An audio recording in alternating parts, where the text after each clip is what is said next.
Well, BC's financial picture is worse than forecast. The provincial government will see a record high deficit of $11.6 billion.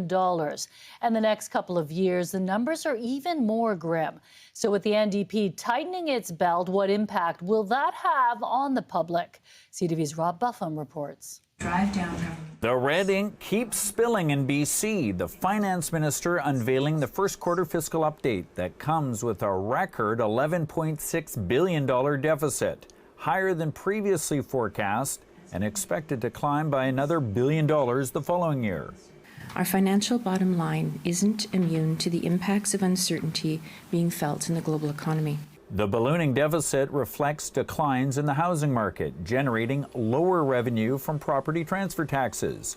It's also fueled by a loss of consumer carbon tax revenue, worth more than $2 billion. But the actual forecast deficit would be more like $14 billion if not for accounting practices. It doesn't stand up to the sniff test. The province includes all $2.7 billion in money from a federal tobacco settlement as revenue this year, although only a portion of it's being received this year.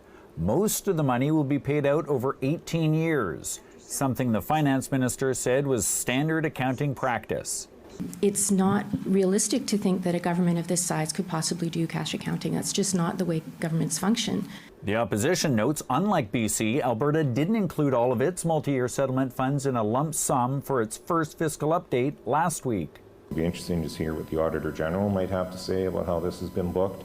BC's debt is also expected to climb from $155 billion this year up to a whopping $212 billion by 2027-28. As promised, the finance minister says the province has found $300 million in cost savings measures, but didn't itemize them. The bleak financial picture right as thousands of government workers continue picketing for higher wages. This doesn't change our bargaining stance at all. We've said from the beginning that civil servants didn't create this deficit, nor should be balanced on the backs of civil servants. BCGEU says it will increase its strike action Tuesday. The finance minister says her government has set aside some money for wage increases, but not how much. And there are several other unions, including nurses and teachers, in line for raises. Rob Buffum joins us live from Victoria. And Rob, what did the finance minister say about plans to balance the budget? Well, Mijung, we heard today the projected deficit for next year is going to go up to $12.6 billion. The following year it will decline modestly to a projected $12.2. Both would have been record deficits prior to this year.